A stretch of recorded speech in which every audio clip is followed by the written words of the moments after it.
This conference will now be recorded. अद्य मंगलवासरः अथवा भौमवासरः श्रावण शुद्ध प्रतिपदा दिनांक 21 जुलै 2020 पातंजल योग सूत्र प्रमाण विपर्य विकल्पं निद्रास्मृतयः तत्र प्रत्यक्षानुमानागमाः प्रमाणानि इत्यदृशे सूत्रविवरणं चरकसंहितातः मूकं करोति वाचालं पङ्गुं लङ्घयते गिरिं यत्कृपातमहं वन्दे परमानन्दमाधवम् अपि स्वशक्त्या तपसि प्रवर्तसे शरीरमाद्यं कुरु धर्मसाधनं कनिष्ठिकाधिष्ठितकालिदासो यदुक्तवान् तद् अहमत्र वक्ष्ये उद्दिष्टमायुर्वेदस्य स्वस्थस्य स्वास्थ्यरक्षणम् आतुरे रोगमुक्तिश्च द्वयमेतत् प्रयुज्यते योगशास्त्रे धुना किन्तु न तत् तस्य प्रयोजनम् द्वयोर्मोक्षप्राप्तिः स्यात् योगो मोक्षप्रवर्तकः स्वास्थ्यं च रोगमुक्तिश्च मोक्षप्राप्तिस्तथैव च सम्यक् अध्ययनेनैव आयुर्योगस्य तद्भवेत्।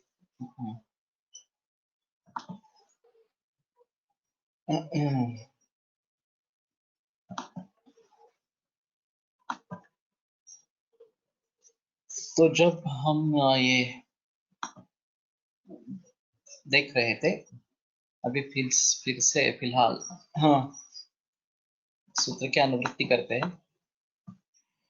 प्रथमोऽध्यायः समाधिपादः अथ योगानुशासनं योगश्चित्तवृत्तिनिरोधः तदा द्रष्टुस्वरूपेव स्थानं वृत्तिसारूप्यमितरत्र वृत्तयः पञ्चतयः क्लिष्टाः प्रमाणविपर्यय विकल्पनिद्रास्मृतयः प्रत्यक्षानुमानागमाः प्रमाणानि विपर्यो मिथ्याज्ञानम्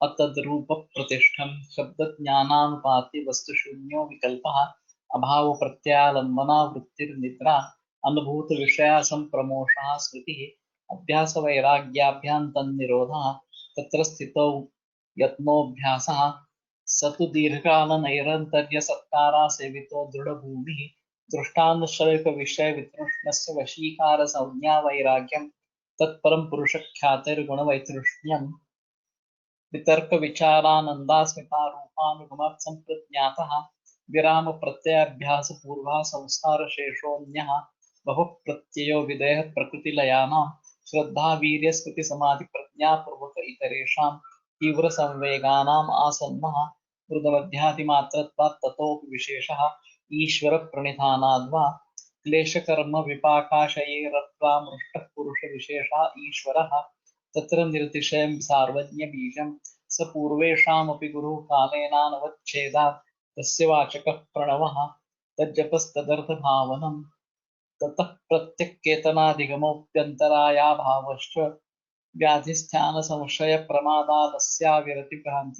भ्रान्तिदर्शनालब्धभूमिकत्वानवस्थितत्वानि चित्तविक्षेपास्तेऽन्तरायाः दुःखदौर्मनस्य अङ्गमेजयत्व श्वासप्रश्वासा विक्षेप सहभुवः तत्प्रतिषेधार्थम् एकतत्वाभ्यासः मैत्री करुणा मुदितोपेक्षाणां सुखदुःख पुण्यापुण्यविषयाणां भावनातश्चित्तप्रसादनं प्रच्छद्वनविधारणाभ्यां वा प्राणस्य विषयवती वा प्रवृत्तिरुत्पन्ना मनसस्थितिनिबन्धिनी विशोका वा ज्योतिष्मति वीतरागविषयं वा चित्तं स्वप्ननिद्राज्ञानालम्बनं वा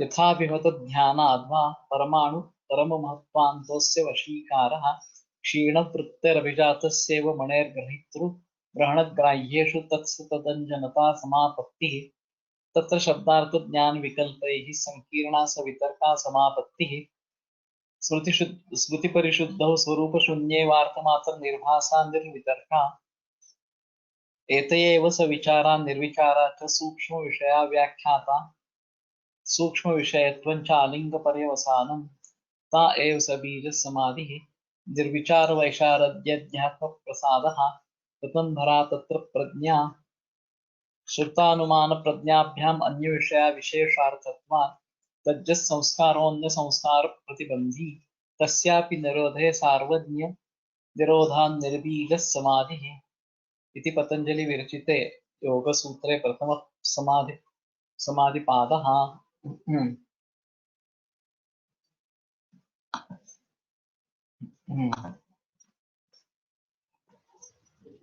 सो हम प्रमाण के बारे में सोच रहे थे और सूत्र स्थान 11वें अध्याय में परलोक सिद्धि के बारे में जो प्रमाण का विचार आया था उसके बारे में अभी तक चर्चा हुई है।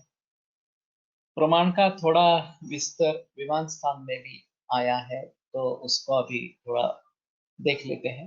अतः हेतु हेतुर्नाम उपलब्धि कारण तत्प्रत्यक्षम अनुमानम ऐतिह्यम औपम्यम इति एभिः हेतुभिः यद् उपलभ्यते तत्। उसमें विभिन्न शब्दों के बारे में विवरण किया गया है, तो उसमें हेतु के बारे में एक विवरण है, और हेतु का मतलब है उपलब्धि का कारण। जो ज्ञान है, यथार्थ ज्ञान है, उसका कारण जो है वो हेतु। तत्प्रत्यक्षम अनुमानम, ये दोनों जो है वो तो हमारे हिसाब में वहां पे भी 11वें अध्याय में भी हमने देखे थे। लेकिन ऐतिह्यम ये कहने के बजाय कि आगम इस प्रकार से कहने के बजाय ऐतिह्य और औपम्य ये उपमान प्रमाण चरक संहिता में इसमें विमान स्थान 8वें अध्याय में बताया गया है। एभिर हेतु भी यद उपलभ्यते तत्तत्वम्, इन हेतुओं का हेतुओं द्वारा जो तत्व प्राप्त होता है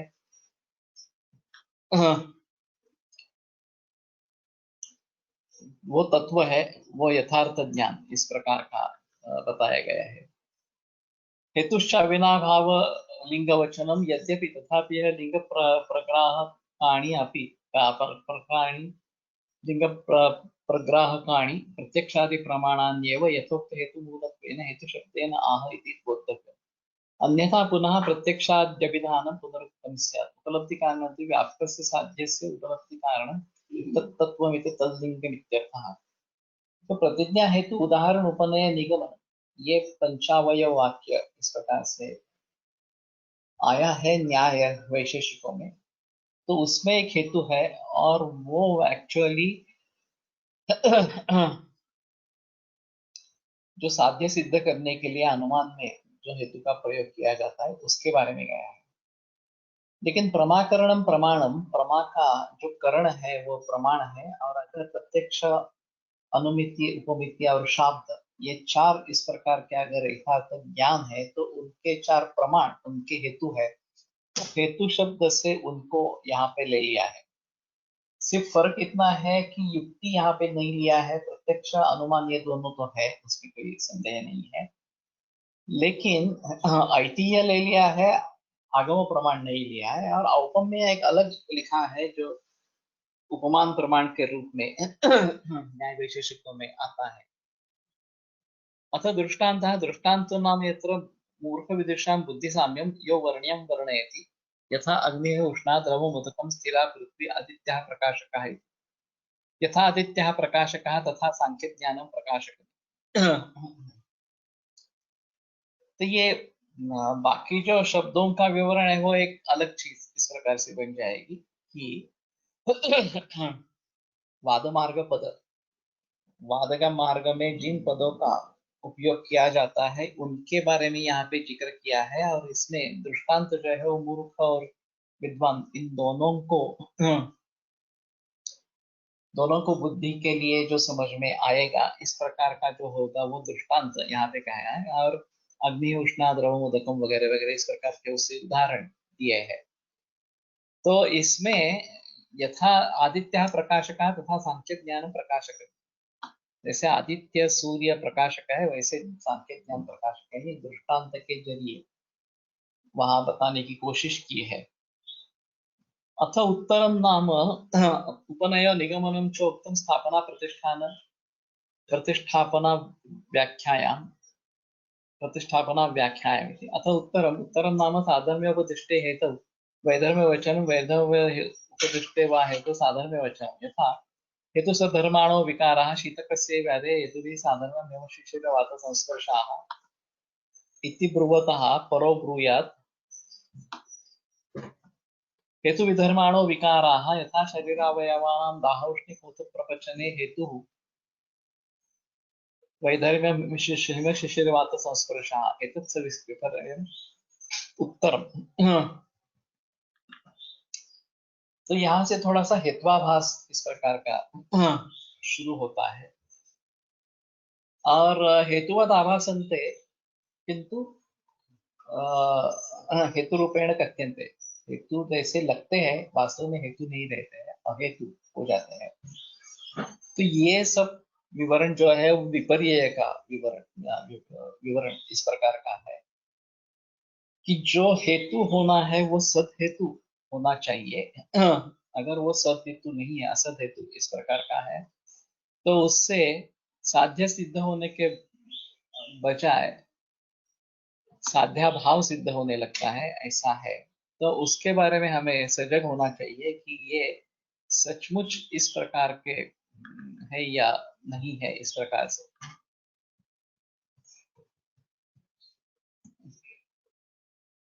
तो ये थोड़ा सा हमारे लिए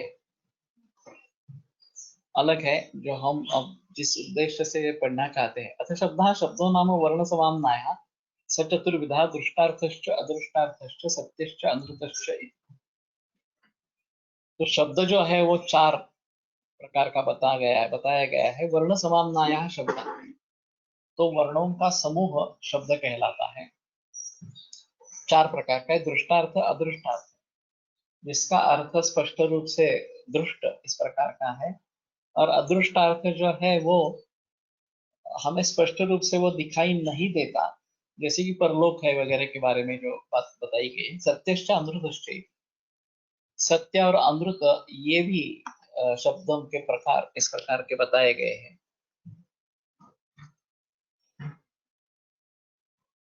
हेत्वाभास को योग के संदर्भ में कैसे समझे? एक बात ऐसी है, प्रमाण विपर्यय विकल्प ये सब चित्त वृत्ति है, ऐसा उनका कहना है। तो प्रमाण भी एक चित्त वृत्ति है। सिर्फ जो समाधि की अवस्था बताई गई है, तदा दृष्टु स्वरूपे अवस्थान, वो छोड़कर वृत्ति सारूप्य वितरत, बाकी सभी वृत्ति से स्वरूपता होती रहती है, ऐसा उनका कहना है। और ये वृत्ति सारूप्य इतरत्र कहाँ कहाँ पे है, तो प्रमाण में भी है और विकल्प विपर्यय में भी है, इसका ऐसा उनका कहना है। तो चाहे आपको प्रमाण द्वारा यथार्थ ज्ञान हो रहा हो, या अहेतु होने के कारण या हेत्वाभास होने के कारण विपर्यय हो रहा हो, कि वास्तव में अयथार्थ इस प्रकार का ज्ञान हो रहा हो, ये दोनों वृत्तियां हैं।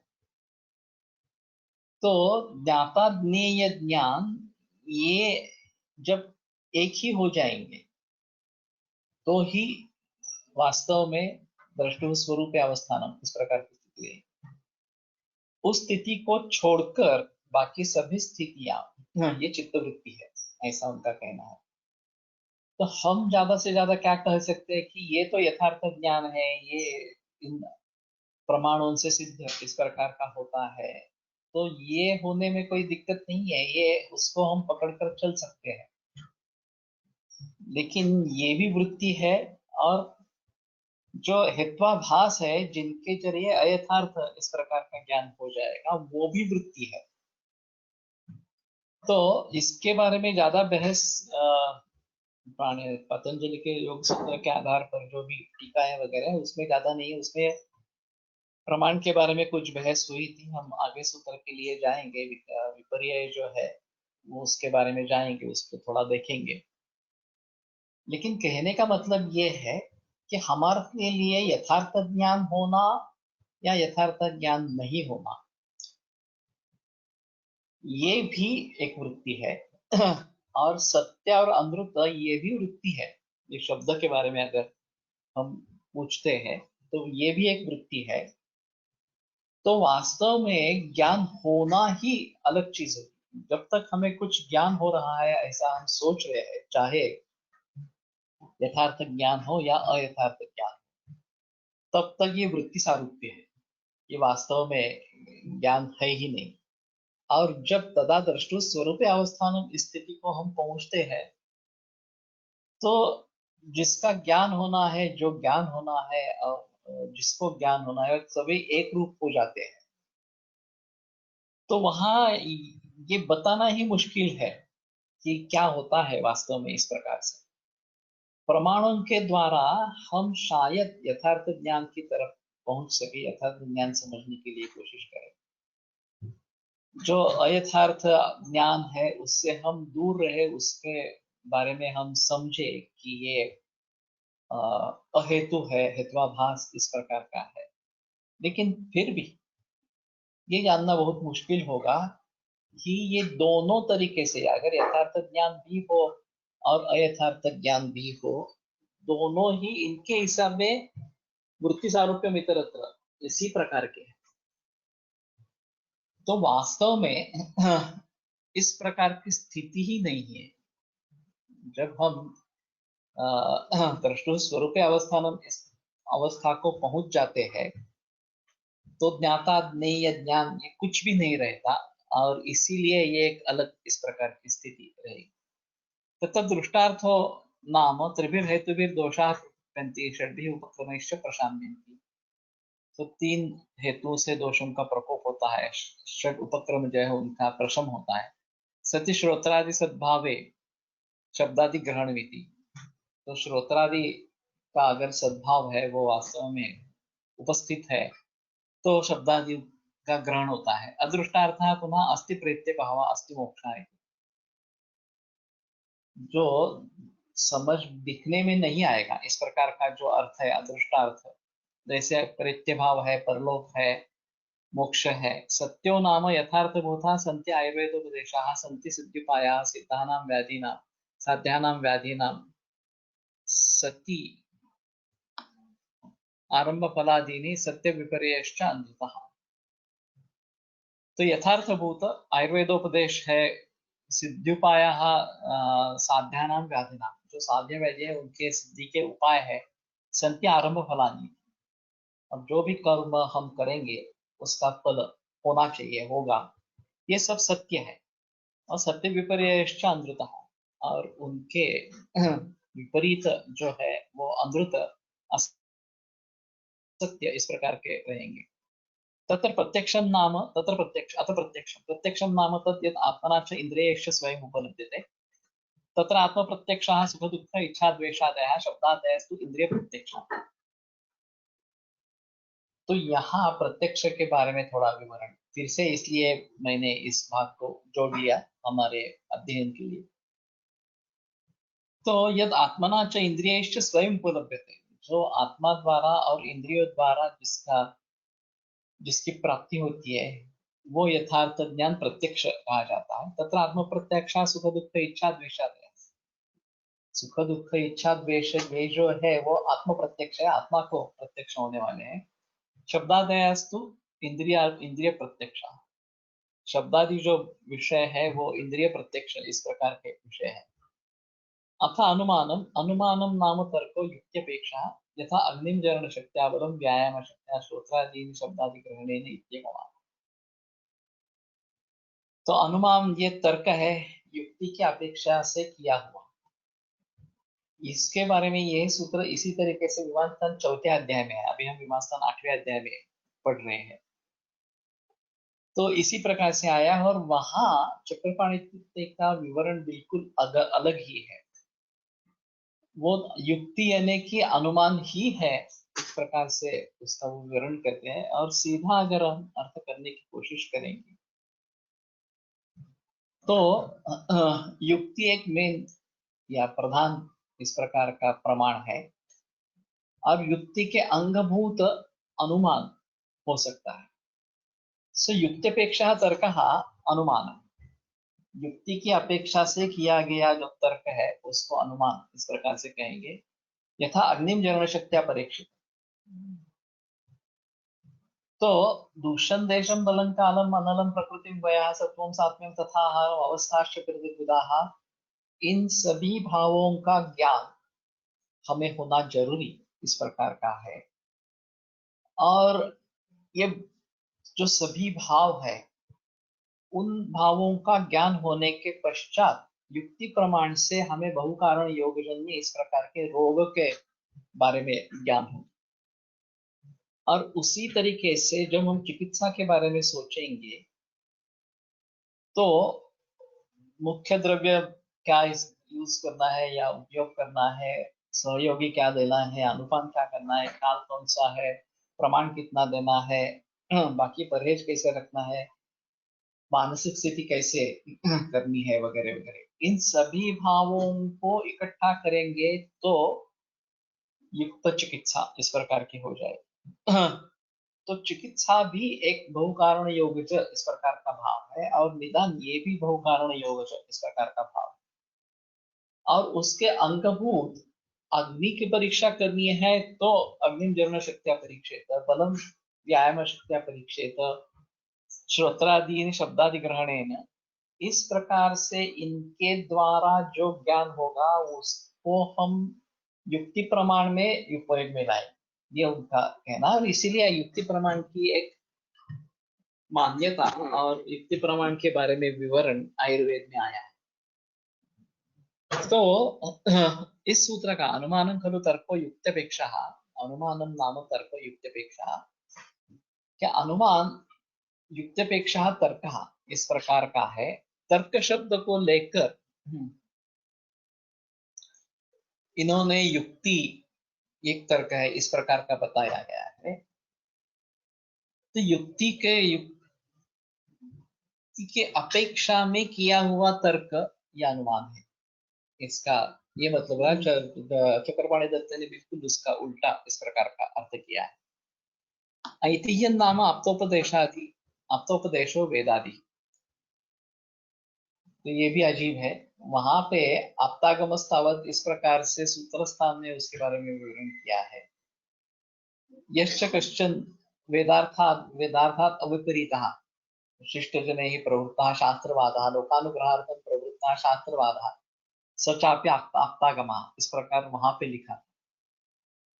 तो आप्तास्तवत् रजस्तमोभ्यां निर्मुक्तास्तपो ज्ञानबलेन ये येषां च कालममूलं ज्ञानम् अव्याहतं सदा आप्ताशिष्टा विविधास्ते तेषां वाक्यम् असंशयम् सत्यम वक्षन्ति ते कस्मात् असत्यम नीरजस्तमाः, इस प्रकार के आप्त के बारे में वहां पे लिखा है। यहाँ ऐतिह्य माना गया है। ऐतिह्य ये बाकी लोग प्रमाण नहीं मानते हैं। जो ऐतिह्य में गड़बड़ हो सकती है कि कोई भी चीज इसमें अगर दूसरे किसी ने इसमें डाल दी है और वो उसको प्रमाण का दर्जा मिल जाए इस प्रकार से, तो बड़ी आपत्ति हो सकती है। लेकिन यहाँ चरकाचार्य खुद ऐतिह्य देते हैं और ऐतिह्य से आप्तोपदेश वेदादि उनको ही ग्रहण करते हैं, बाकी ग्रहण करते नहीं है। तो ये भी एक थोड़ी अजीब चीज है। अथा उपम्यम नाम उपम्यम यद अन्येन अन्यस्य सादृश्यम अधिकृत्य प्रकाशनं यथा दंडेन,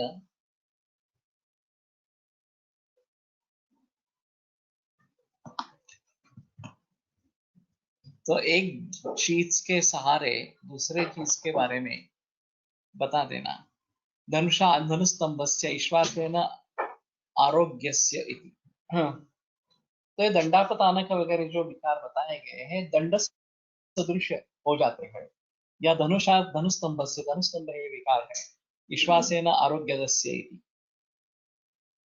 तो ये उपमान प्रमाण के बारे में उन्होंने बताया है इस प्रकार से। और इन सभी का ज्ञान प्रमाणों द्वारा जो यथार्थ ज्ञान इस प्रकार का हो रहा है वो हमें प्रमाण रूप से लेना है।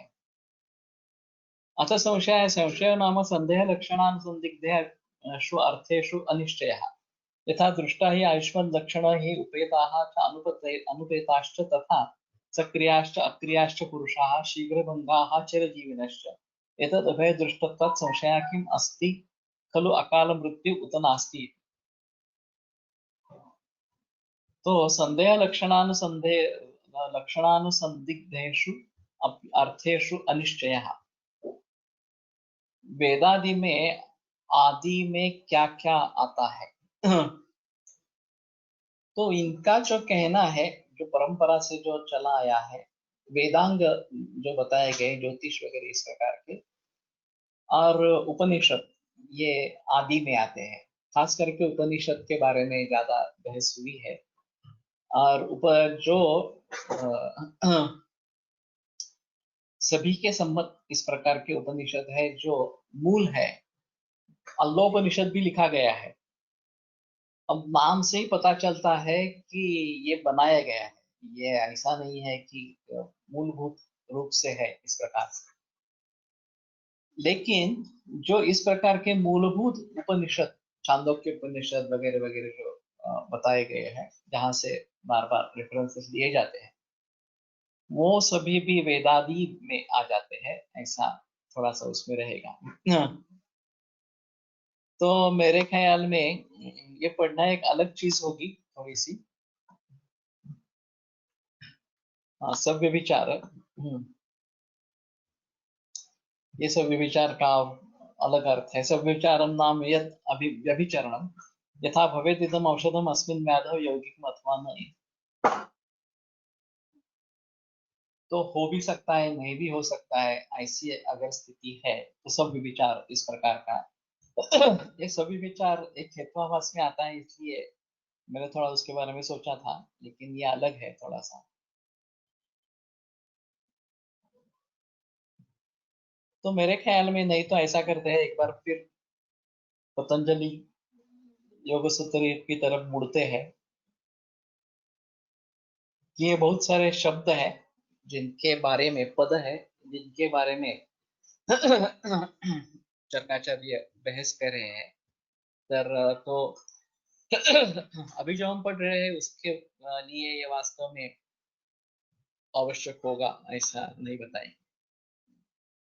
विपर्य मिथ्या ज्ञानम अतद्रूप प्रतिष्ठम, ये तद्रूप प्रतिष्ठम इस प्रकार से उच्चार होता रहना चाहिए कि संयोगे गुरु प्र अगर आगे है, उसका जो आगे पहला रूप में जो प है उसके ऊपर जोर आ जाता है, वो गुरु हो जाता है। तद्रूप प्रतिष्ठम इस प्रकार का वो कहना जरूरी है। गणेश शास्त्री शेंडे जब कोई नया छात्र आता था तो उनको ज्ञान प्रकाश शब्द पढ़ने के लिए देते थे, पढ़ने के लिए बोलते। उसने अगर ज्ञान प्रकाश इस प्रकार से कह दिया तो वो कहते नहीं, तुम कच्चा हो, वापिस जाओ। तो ज्ञान प्रकाश इस प्रकार से बोलेंगे तो हाँ ये ठीक है, तो तुम्हें पढ़ाऊंगा इस प्रकार से। तो ये उसमें संयोग गुरु, जो आगे गुरु है, संयोग है, तो पिछले वाला गुरु हो जाता है, अक्षर जो है गुरु हो जाता है, ये इसमें थोड़ा सा रहेगा।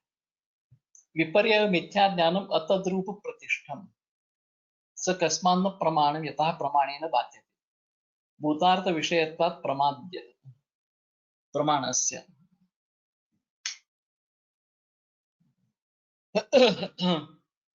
सो प्रमाण के विपर्य में मिथ्या ज्ञान अतद्रूप प्रतिष्ठम, मिथ्या ज्ञान है जो अतद्रूप प्रतिष्ठा इस प्रकार का है, वो जो वास्तव में जिस प्रकार का नहीं है, उसमें उस प्रकार की भ्रांति होना, वो वैसा है ऐसा लगना इस प्रकार से।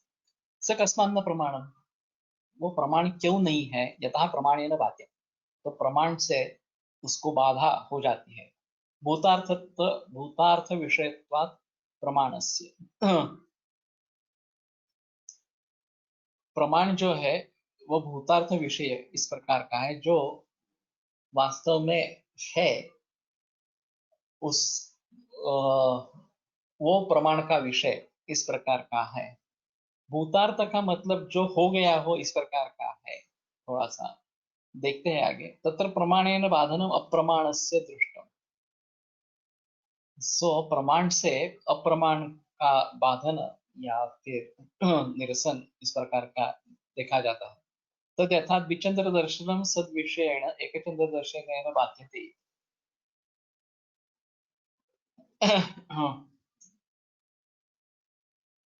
सो दो चंद्र दिखाई दे रहे हैं, तो सद विषयेण एकचंद्र दर्शनेन उसका बाध होता है। तो सद दर्शन जो है, सद विषय एक चंद्र दर्शन, उसके द्वारा नहीं है, दो चंद्र नहीं है, एक ही चंद्र है। इस प्रकार से यथार्थ ज्ञान अगर हो जाएगा तो द्विचंद्र दर्शन ये वास्तव में कोई कहेगा कि प्रमाण है, मुझे प्रत्यक्ष दिख रहे हैं, दो चंद्र है इस प्रकार से, तो वो बाधित हो जाएगा कि नहीं, हम सभी लोगों को एक ही चंद्र दिख रहा है, तो द्विचंद्र है नहीं इस प्रकार से। इसमें एक विनोद आया था कि दो मद्यपी बैठे हैं और एक बुजुर्ग है जो काफी वर्षों से मद्य पी रहा है, एक नया है। तो बुजुर्ग आदमी उस नए आदमी को कहता है, देखो कभी भी प्रमाण का उल्लंघन नहीं करना। तो सामने तुम्हें दो आदमी दिखाई दे रहे हैं ना, उसके जगह अगर चार आदमी दिखाई देंगे तो समझ लेना कि ज्यादा हो गए, तो रुकना है इस प्रकार से। तो ये नया बोलता है, वहां तो एक ही आदमी है। तो ये जोक के हिसाब से अच्छा है, लेकिन द्विचंद्र दर्शन, इसमें किसी के बारे में संदेह मन में, एक आदमी हो या दो आदमी हो या चार आदमी हो, इसके बारे में संदेह हो सकता है, लेकिन चंद्र के बारे में संदेह संदेह नहीं हो सकते कि दो चंद्र हैं ऐसा कोई बोलेगा और मुझे दिख रहे हैं वगैरह वगैरह, तो उसकी बाधा एक चंद्र दर्शन से हो जाएगी। सेयम पंच पर्वा भवती अविद्या, तो जो अविद्या है, ये जो विपर्य है या अविद्या है, और वो पंचपर्व होती है। अविद्या अस्मिता राग द्वेष अभिनिवेशा क्लेशा है।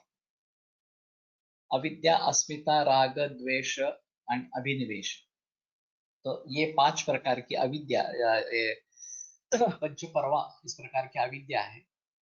एतएव स्वसंज्ञाभिस्तमो मोहो महामोहा ताम इसरो अंधताम अंधतामिस्रा इति चित्तमल प्रसंगेन विधास्यन्ते। तो इन्हीं को स्वसंज्ञा भी, उनकी संज्ञा के द्वारा तम मोह महामोह तामिस तामिश्र अंधतामिश्र, तम मोह महामोह तामिश्र अंधतामिश्र, एते चित्तमल प्रसंगेन अभिधास्यन्ते।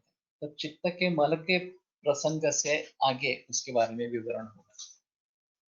तो ये इसके बारे में मैंने भी अभी तक पढ़ा नहीं है, शायद वो सूत्र जब आएंगे तो उसके बारे में थोड़ा सा विचार करेंगे। लेकिन विपर्य जो है, वो प्रमाण के विपरीत इस प्रकार का है, और प्रमाण के विपरीत अगर है तो यथार्थ ज्ञान उससे नहीं होने वाला, ये सबसे अहम चीज इस प्रकार से है। और इनके लिए प्रमाण हो या विपर्य हो, यथार्थ ज्ञान हो या अयथार्थ इस प्रकार का ज्ञान हो, दोनों भी वृत्ति है। तो वृत्ति सारूप्य इतरत्र, ये जो वृत्तयः पंचतयः क्लिष्टा क्लिष्टाः, इस प्रकार की जो पांच वृत्ति बताई गई है, उसमें प्रमाण और विपर्य ये दोनों वृत्तियां बताई गई है इस प्रकार से। तो प्रमाण तो हमारे लिए उपयुक्त है, ये कोई उसमें संदेह नहीं है, लेकिन विपर्य जो है प्रमाण का, ये भी उपयुक्त है दूसरे के मत को खंडन करने के लिए,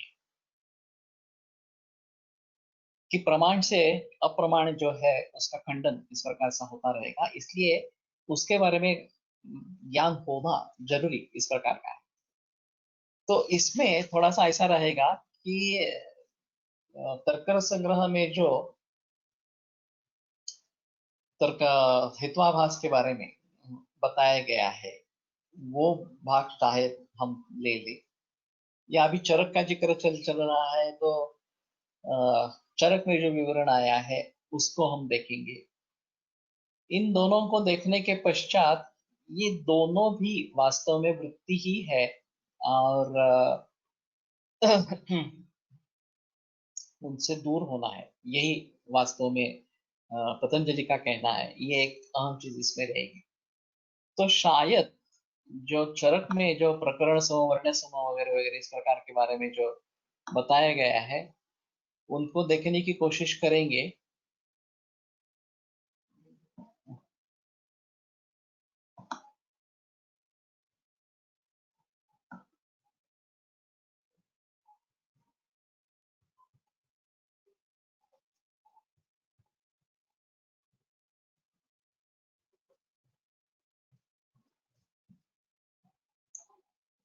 हाँ, चरक बघू येतो तर पटकन सापडेल. अक्षरं ग्रंथमधून, कारण इथं ते एक एक कॉलम बघत जायचं असं प्रकार आहे.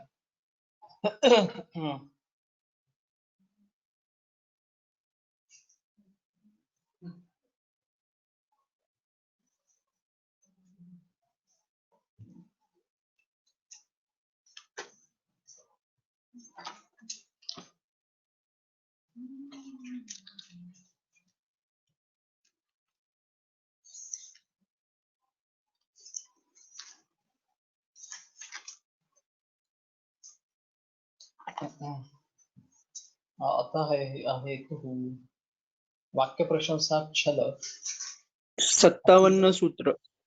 हाँ 57।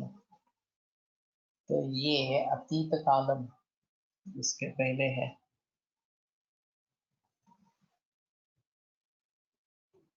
अथ अहेतु, अहेतुर नाम प्रकरण समा संशय समा वर्ण्य समश्चय। तो अभी शायद इसको पढ़ लेते हैं और कल जो तर्क संग्रह में आया है उसके बारे में विमर्श करेंगे। यह अलग है एक्चुअली, लेकिन ये समझने के लिए ये जरूरी होगा। तत्र प्रकरण सोमो नाम अहेतुर यथा अन्यः शरीर आत्मा नित्यः। तो प्रकरण सम ये एक अहेतु है, उसका उदाहरण बताते हैं। अन्यः शरीर आत्मा नित्यः, जो शरीर से अन्य है वो आत्मा नित्य है। परो ब्रूयात् यस्माद् अन्यः शरीरात् आत्मा तस्मात् नित्यः। शरीरम् अनित्यम् अतो विधर्मिणा च आत्मना भवितव्यम् इत्येष च अहेतुः। तो इसमें क्या किया है, शरीराद अन्यः आत्मा, आत्मा का विशेषण शरीराद अन्यः इस प्रकार का कर दिया। और ये पक्ष हो गया, आत्मा पक्ष है और शरीराद अन्यः उसका विशेषण कर दिया। और उसी पक्ष में से शरीराद अन्यः निकाल को हेतु के रूप में डाल दिया। परोब्रूयात् यस्माद् अन्यः शरीरात् आत्मा तस्मात् नित्यः। शरीर में अनित्यम अतो विधर्मिणा च आत्मना भवितव्यम् इत्येष च अहेतु। शरीर अनित्य है और उससे विधर्मी इस प्रकार का आत्मा है, और इसलिए शरीर अनित्य है तो आत्मा नित्य है। लेकिन अन्यः शरीरात् आत्मा ये जो पक्ष लिया है उसी में शरीराद अन्यः ये हेतु भी समाविष्ट हो गया। तो पक्ष में हेतु समाविष्ट हो गया, ये कुछ अलग ही चीज इस प्रकार की होगी। सामान्यतः पक्ष अलग, साध्य अलग, हेतु अलग, ऐसा होना जरूरी है। लेकिन पक्ष इतना व्यापक हो गया कि पक्ष में हेतु आ गया इस प्रकार से। तो ये प्रकरण सम नाम का हेत्वाभास है। खासियत ऐसी है कि इस प्रकार का उदाहरण तर्क संग्रह वगैरह में नहीं है। प्रकरण समय इस हेत्वाभास भी नहीं है और इस प्रकार का उदाहरण भी वहां नहीं है। नहीं एवं यह एवं पक्षास एवं हेतु, जो पक्ष है वही हेतु नहीं हो सकता। संशय समो नाम अहेतु यथा यह एव हेतु, यह एवं संशय हेतु सर्व संशय छेद हेतु। संशय सम ये अहेतु, ये सभी हेतु के विशेषण इस प्रकार के बताए गए हैं। यथा यह एवं संशय हेतु, जिससे संशय निर्माण होगा हुआ, स एवं संशय छेद हेतु, वही संशय का छेद करने वाला इस प्रकार का हेतु अगर हो जाता है तो संशय समहेत्वाभास हो जाता है, अहेतु हो जाता है। यथा अयम आयुर्वेदिक देशम आह किन्नु अयम चिकित्सकः स्यान्न वा इति संशय परो ब्रूयात् यस्माद् अयम आयुर्वेदिक देशम आह तस्मात् चिकित्सको अयम इति। तो कोई आदमी आयुर्वेद के बारे में कुछ बोल रहा है, तो कोई बोलता है आयुर्वेदिक देशम आह, ये आयुर्वेद के बारे में कुछ बोल रहा है, कुछ उसका भाग बोल रहा है। किन्न अयम चिकित्सकः स्यान्न वा, क्या ये चिकित्सक है या नहीं है, इस प्रकार का संशय। तो दूसरा बोलता है कि जो कि ये आयुर्वेद के एक देश के बारे में बोल रहा है इसलिए वो चिकित्सक है। तो जिस हेतु से संशय निर्माण हुआ वही संशय का छेद का हेतु नहीं होता है। उसके लिए संशय छेद होने के लिए दूसरा कुछ हेतु चाहिए। हाँ, इसके पास डिग्री है, ये इस कॉलेज में फलाने कॉलेज में पढ़ा है, इसके पास रजिस्ट्रेशन है, इस प्रकार के हेतु होंगे तो शायद हम सिद्ध कर सकेंगे कि हाँ ये चिकित्सक है इस प्रकार से। लेकिन जिस कारण से ये संशय निर्माण हुआ कि आयुर्वेद के बारे में कुछ बोल रहा है और उसी के आधार पर हम बोलेंगे कि इसलिए संशय निर्माण हो गया कि ये चिकित्सक है या नहीं है, और उसी हेतु को लेकर हम अगर संशय का निराकरण करने की कोशिश करें कि ये चूंकि आयुर्वेद के बारे में कुछ बोल रहा है तो ये चिकित्सक है इस प्रकार से, तो जो संशय है, संशय हेतु है, वही संशय छेद का हेतु नहीं हो सकता। न च संशय छेद हेतु विशेष सच अहेतु।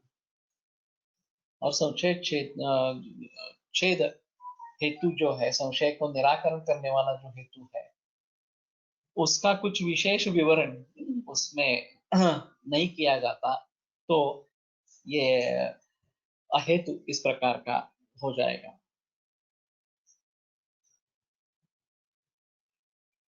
नहीं एव ही संशय, य एव ही संशय हेतु स एव संशय छेद हेतुर्भवति। वर्ण्यसमो नाम अहेतुः यः हेतुः वर्ण्या विशिष्टा यथा कश्चित् ब्रूयात् अस्पर्शत्वात् बुद्धिः अनित्या शब्दवती। अत्र वर्ण्यः शब्दः वृद्धिरपि वर्ण्या तदुभय वर्ण्या विशिष्टत्वात् वर्ण्यसमोः वर्णसमोऽपि अहेतुः। तो वर्ण्य सम जो है यह हेतु वर्ण्य अविशिष्ट, जिसके बारे में हमें बताना है उससे अविशिष्ट है, उसका समान धर्मी इस प्रकार का अगर है तो वो हेतु अहेतु हो जाता है। निश्चित ब्रूयात् अस्पर्शत्वात् बुद्धि अनित्य शब्दवती।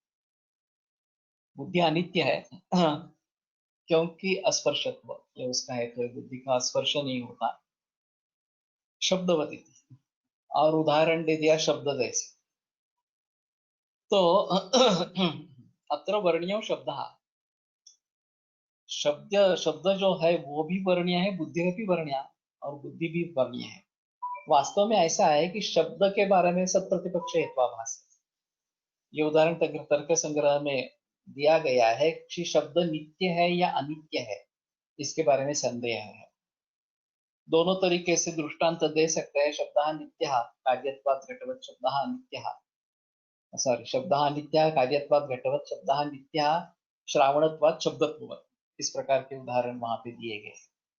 दोनों अपने अपने तरीके से योग्य है।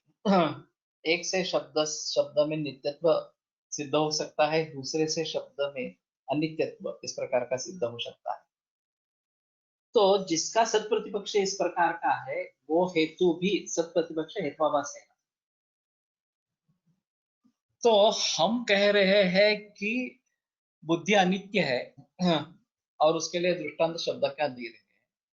वास्तव में शब्द नित्य है अनित्य है इसके बारे में कोई स्पष्टता नहीं है।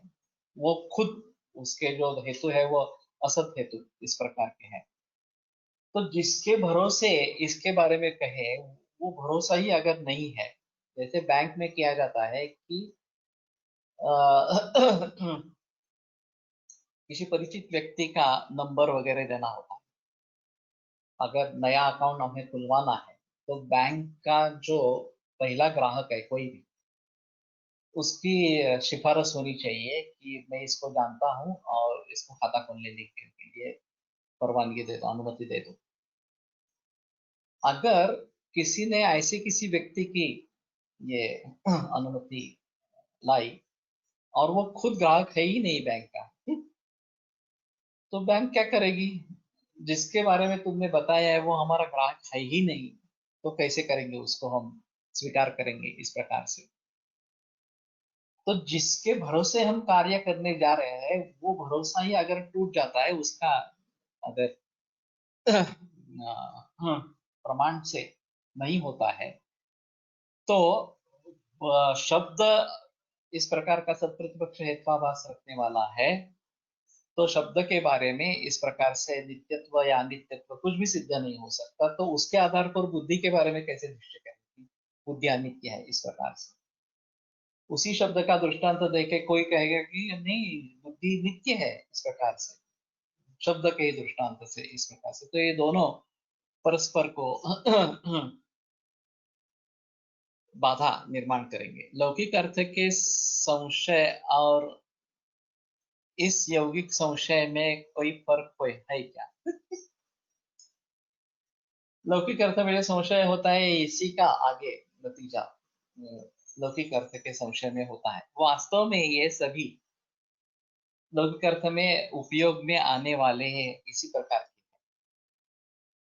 और वैसे देखा जाए तो हमें हेत्वाभास या अहेतु से दूर रहना है और सदहेतु का उपाश्रय करना है, सदहेतु द्वारा यथार्थ ज्ञान कर लेना है, यही सबसे अहम चीज है। लेकिन ऐसा करते समय हम सदहेतु और असदहेतु कैसे समझे, ये एक अहम चीज इसमें होती है। तो इसलिए सदहेतु का लक्षण, असदहेतु का लक्षण वगैरह के बारे में जिक्र इन सभी शास्त्रों में किया गया है।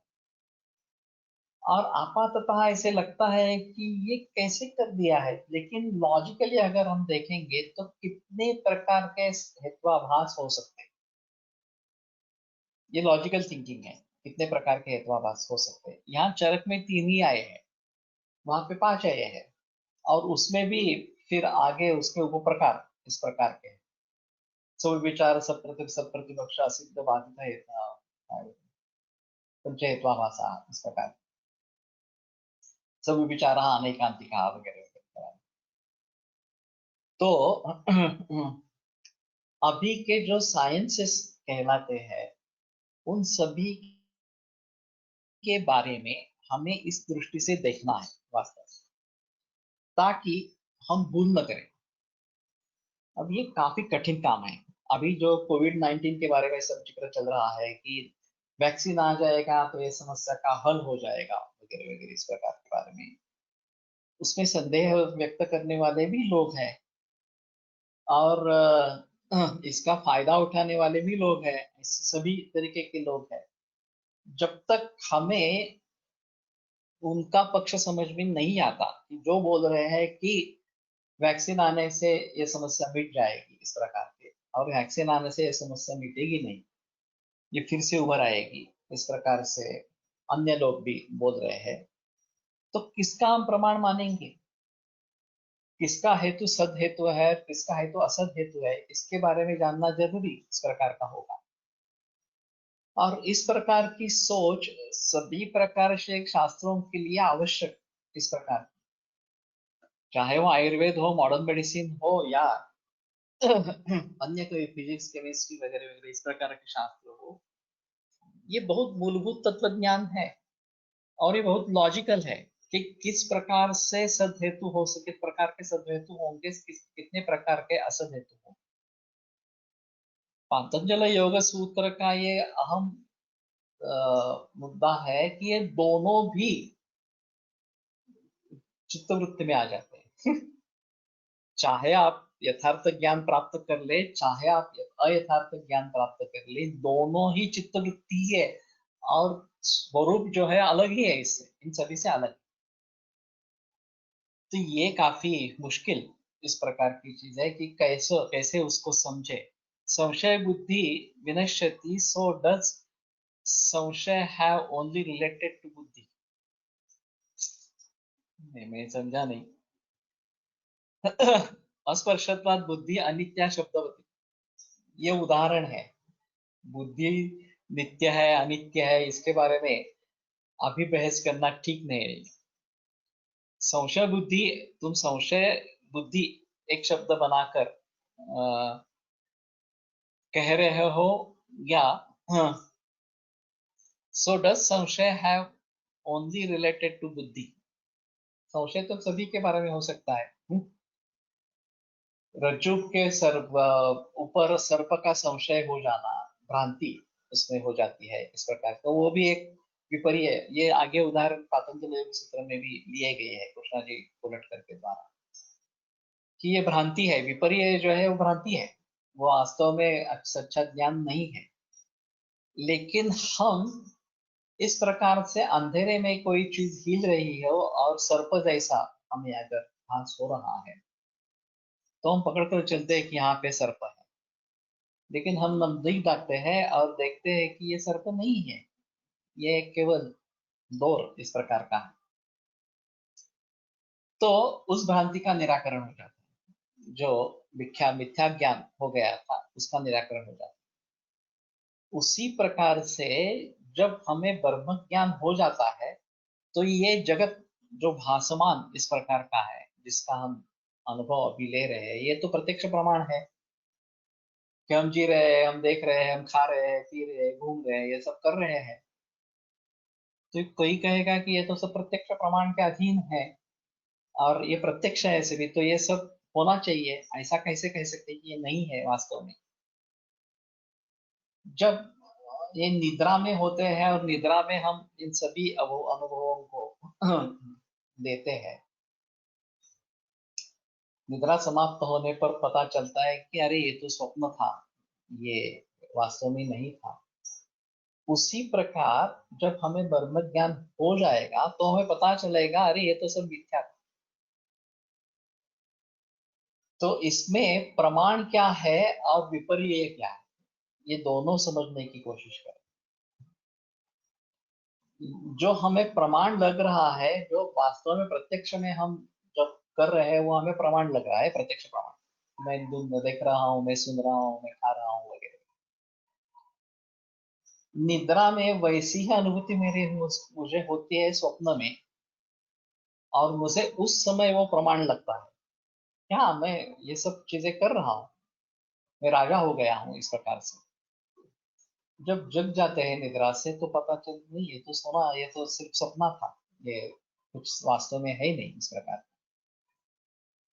उसी प्रकार से जब ब्रह्म ज्ञान हो जाएगा, ब्रह्म ज्ञान हो जाएगा, ये भी एक स्टेप है उसमें। अतः परम ब्रह्मीभूतो एक बार ब्रह्म ही हो गया, तदा स्वरूपे तदा दृष्टु स्वरूपे अवस्थान, इस प्रकार की स्थिति आ जाएगी तो कुछ भी नहीं रहेगा, ज्ञाता ज्ञेय ज्ञान कुछ भी नहीं रहेगा। तो ये सभी वृत्ति सारूप्य इतरत्र, बाकी सब जगह ये वृत्ति सारूप्य है, वास्तव में ज्ञान वगैरह का कुछ है ही नहीं। प्रमाण और विपर्य ये दोनों वृत्ति सारूप्य है, ऐसा इनका कहना है। तो बड़ी कठिन इस प्रकार की स्थिति है कि जो भी हम इस प्रकार से समझने की कोशिश करते हैं, तो पहले यथार्थ ज्ञान और अयथार्थ ज्ञान ये समझने की कोशिश करो। यथार्थ ज्ञान जो है वो हमें इस प्रकार की सिद्धि के लिए कुछ हद तक उपयुक्त रहेगा। हमें विपर्य से, मिथ्या ज्ञान से बच के रहना है, तो उसको समझ लेना, भली भांति समझ लेना।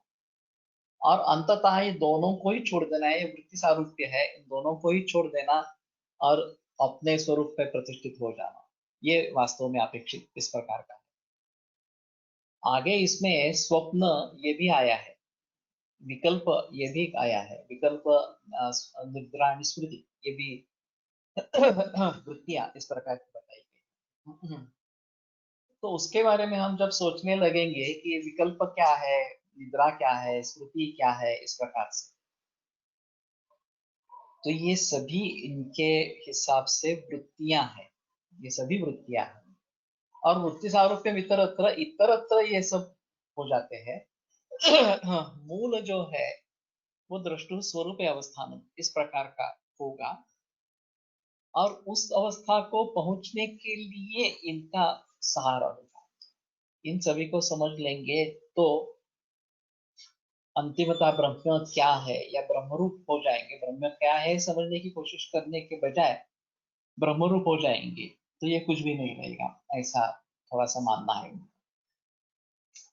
तो ज्ञानेश्वर मैंने भी लिखा है, अगाजे झालेचे नाही त्याची वार्ता काय तशी। ये विश्व उत्पन्न ही नहीं हुआ है, तो उसके बारे में क्या पूछते हो इस प्रकार से। और वही ज्ञानेश्वर आता विश्वात्मक के देवे येणे वाग्विद्ये तोषावे तोषण मृदुनावे पशाय दान, इस प्रकार का भी काव्य रचते हैं, करते हैं। तो शंकराचार्य इसके बारे में प्रातिभाषिक सत्ता और व्यावहारिक सत्ता वगैरह वगैरह इस प्रकार के सत्ता में पारमार्थिक सत्ता भेद करते हैं। ये प्रमाण वगैरह का जो विचार है व्यावहारिक सत्ता के लिए उपयुक्त है। उसके आगे हम चले जाएंगे तो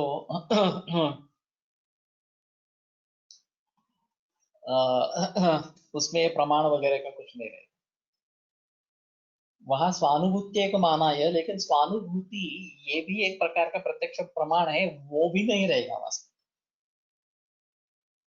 प्रमाण ये सभी वृत्ति है, और आगे चलकर जब हम ब्रह्मरूप स्वरूप हो जाएंगे तो कुछ भी नहीं रहेगा, हम ब्रह्म ही है, अज्ञान दूर होना जरूरी है।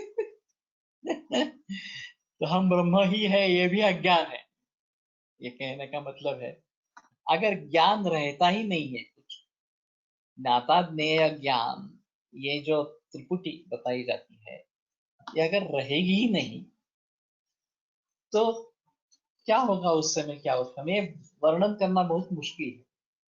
नेति नेति शब्द नए अनुमाना, जो इस प्रकार का आरती में आता है, ये न इति, ये नहीं है वो नहीं है, क्या है नहीं बता सकते।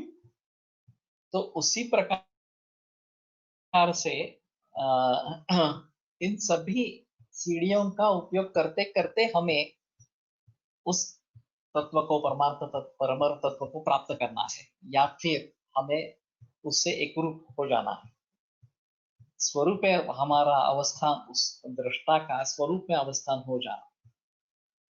तो इसमें भी थोड़ा द्वैत भाव रहता है, दृष्टा अलग है और वो स्वरूप में जा रहा है, इस प्रकार से वास्तव में इसका वर्णन करना मुश्किल इस प्रकार का है।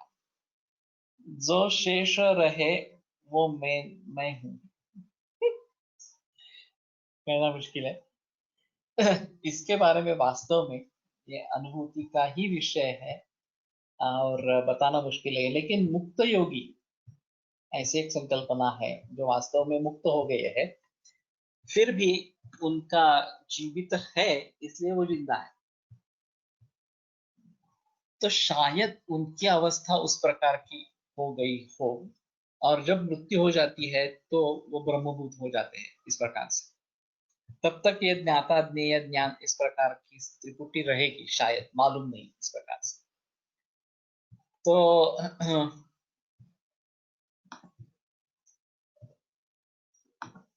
अर्जुनाला विश्वदर्शन दाखवले तेव्हा अर्जुन सर्व एकच दिसले होते, अर्जुनाला सर्व एकच ही अनुभूती येणे आवश्यक आहे का? आगे हम चले जाएंगे तो ईश्वर प्रणिधानाद्वा अभ्यास वैराग्याभ्यांतन निरोधा, ये जो निरोध की बात कह रहे हैं वो अभ्यास वैराग्य के द्वारा होता है। ईश्वर प्रणिधानाद्वा, ये भी आगे विकल्प इस प्रकार का दिया गया है, तो बताना मुश्किल है इन सभी के बारे में।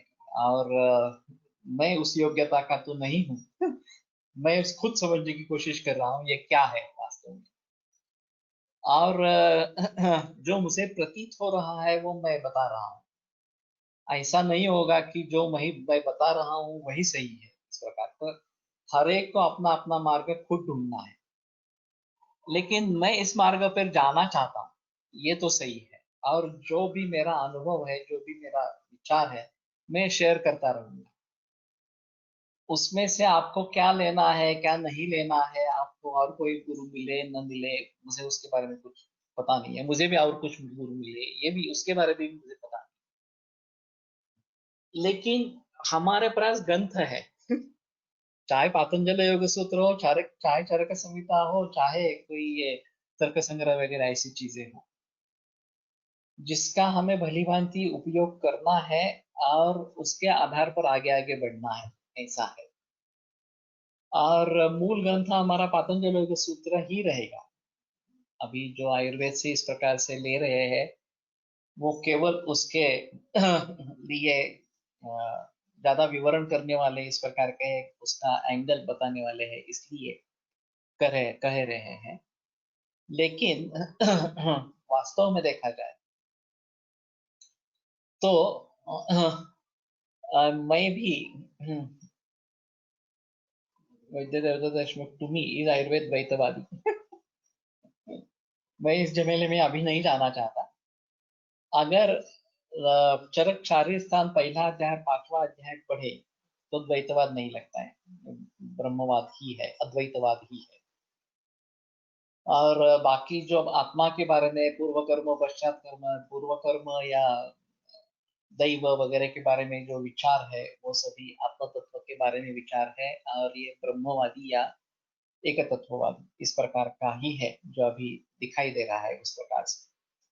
और कोलटकर जी ने काफी बहस उसके बारे में की है कि सांख्य योग ये द्वैतवादी परंपरा है, और शंकराचार्य ने उनका खंडन किया है। एतेन योगा प्रत्युक्तः, इस प्रकार का उनका सूत्र है। और वो पतंजलि योग सूत्र को लोग अप्लाई करने की कोशिश करते हैं, और वास्तव में पतंजलि योग सूत्र काफी बात बना है, ऐसा उनका कहना है। ये पहले ही हो गया, शंकराचार्य का जो है वो, उसके बाद में पतंजलि योग सूत्र आया। तो उनका कहना है कि ये पतंजलि योग सूत्र एक तत्ववादी इस प्रकार का है। आत्मा अपरति घात गुण वाला आरोपी तत्व है। अप्रतिघात गुण वाला अरूपी तत्व है। Okay. बहस मत करिए इसके बारे में। आत्मा अलग है, और ये जो बताया गया कि अप्रतिहत गति, ये आकाश के बारे में बताया गया है वास्तव में। तो आकाश और आत्मा एक नहीं है। आत्मा चैतन्य है, आकाश चैतन्य नहीं है। इसके बारे में किसी तत्वज्ञानी को संदेह नहीं है। तो जो भी हम बोले, नो डाउट अनुभूति का विषय है। तो जितने भी हमें संदर्भ मिलेंगे उसके बारे में हम सोचेंगे, और अंतिमतः सच क्या है ये समझ पाना काफी मुश्किल है। तो प्रयास करते रहेंगे। मेरा ऐसा कहना नहीं है कि जो भी कुछ मैं बोलूंगा वही सच है, इस प्रकार का मेरी प्रतिज्ञा भी नहीं है ऐसी। मैं भी तुम्हारे जैसा छात्र ही हूँ, लेकिन ठीक है, मैंने कुछ अध्ययन यहाँ से किया है, आंबेडकर शास्त्री से किया है, मराठी गुरुजी से किया है, चरक का अध्ययन करते आए आ रहे हैं। तो शायद मेरे पास थोड़ा ज्यादा भंडार है ज्ञान का, और उसी में से सहायता लेके लेके मैं अपना मार्ग ढूंढ रहा हूँ। आप भी उसमें शामिल हो जाएंगे तो मुझे कोई क्षति नहीं है, लेकिन मेरा ही कहना सिर्फ सच है, ऐसा मत समझ लेना। तो ठीक है, यहाँ पे आज रुकते हैं, कल इसी बात को आगे लेके जाएंगे। एक ध्यान में रखना कि ये हर मंगलवार और बुधवार ये रहेगा। अभी मुझे बार बार बताने की कोशिश नहीं करनी चाहिए। मंगलवार और बुधवार दोपहर 3:30 बजे ये होता रहेगा। तो सभी लोग ध्यान में रखें और ज्वाइन हो जाए।